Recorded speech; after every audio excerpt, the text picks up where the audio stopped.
Margaret Emalyari. And my name is Christian Igali.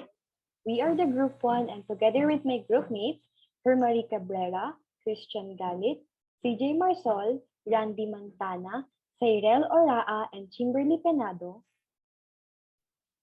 And now we're going to discuss and share our work to all of you regarding to the roles of the teachers and students during 19th century and 21st century.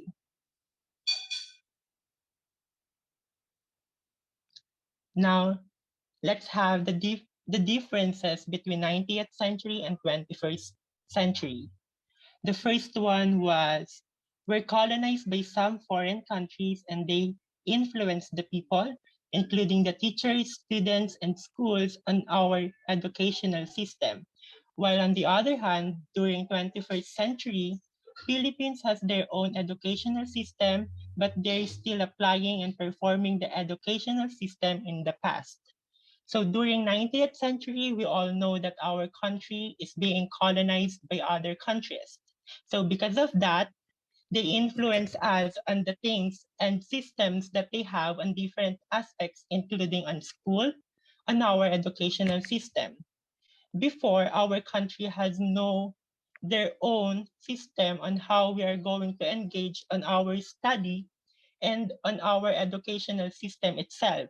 And all of the activities that we are doing and performing are all provided based on different influence of other countries. On the other hand, now during the 21st century, our country has their own system, an educational system, but there's still the influence of our ancestor before.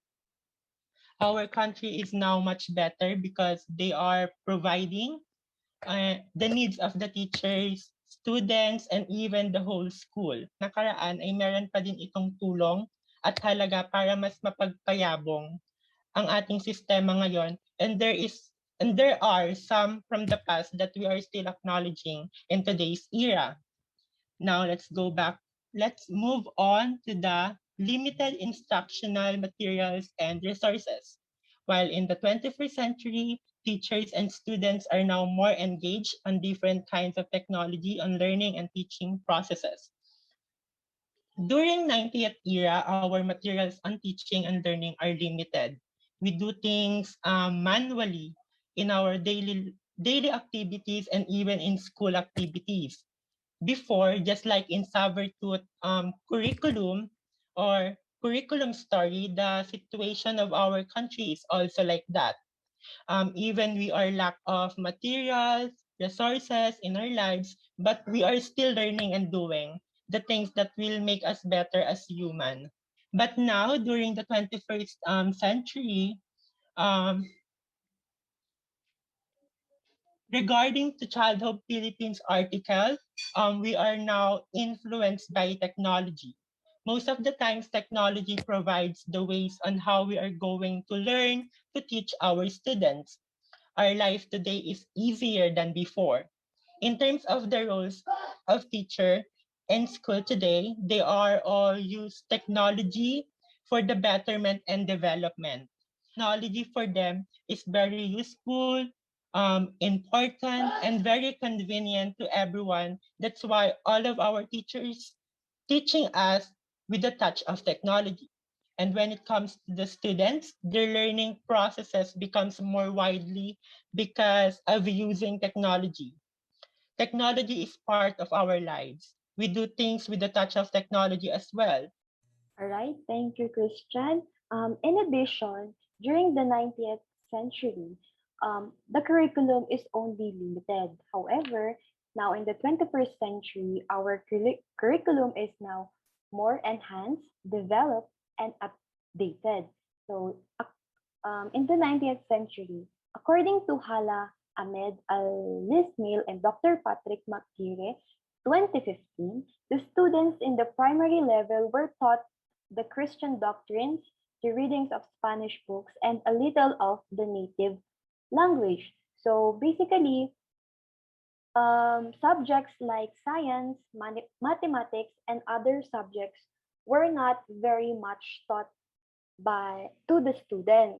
They want to teach the Filipino students so they can remain mangmang or what mga walang alam they want to because the Spaniards want to students that they will not to think to break the policy of the Spaniards. However, in the 21st century, as what Christian said a while ago, we are now free from the colonization of the Spaniards. So we have now our own and updated curriculum. So the curriculum is not only beneficial for the students and the teachers, but also necessary to prepare the youth for their future careers. So as you can see, we implemented the K to 12 programs, which is may additional 2 years sa senior high school. And dito, mas na-develop yung learning and knowledge ng students because maraming mga subjects ang natututunan. So, aside from that, during the 19th century, there is the absence of academic freedom, while in the 21st century, um, the way of teaching is now student centered. So, according to the blog of Jose Rizal, during the 19th century, the absence of academic freedom in Spain's educational system was extended to the schools that Spaniards established in the Philippines. So basically, ang mga teachers noon ay hindi pa mga teachers, hindi ma'am or sir yung tawag nila sa kanila, but ang mga teachers noon ay mga priests or friars. So they do the lot of talking while the students are just only listening. So parang so they let the students to memorize and understand the context of book which they did not um, know. Now, in the 21st century, our education is student-centered. So, according to Rona B. Cruz, 2018, due to the demands of the 21st century, the traditional teacher center was moved to student-centered learning. So, it emphasizes the importance of creating learning opportunities to enhance the students' learning. So dito, kung sa 19th century, um, students lang ang nakikinig. Now, in the 21st century, students na po ang nag-share ng knowledge. So, obviously, it will help to develop the students' learning and improve their collaboration skills. And students will be more independent in doing their work with a little guidance of the teachers. So for the similarities of the 19th and 21st century, The first one is both teachers and students are beyond just mere grasping of information, knowledge, and skills, but most especially transforming and applying those data into meaningful real life experiences. Both 90th and 21st century have the ability to remember and perform what we have learned and adapt. We are always seeking for the information, skills, even the whole knowledge processes that will help everyone to be success and better.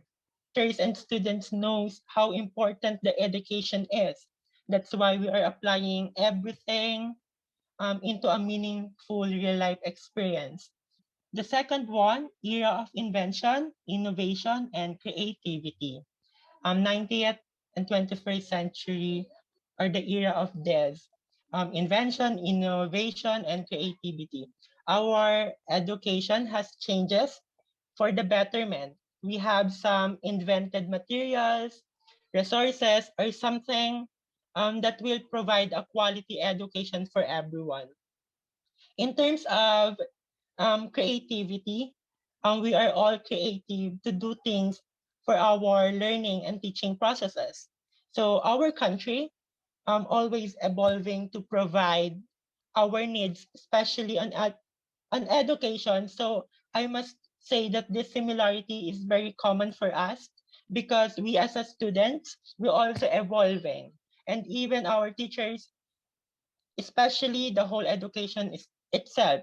So, ibig sabihin lahat ng pagbabago, meron tayong naiimbento, meron tayong creativity na nagagawa or creative process para mas maging better yung ating educational system in the Philippines. That's it. Thank you for listening. Again, I am Alia Margaret Malyari. And my name is Christian Igalit. That's all, and see you again.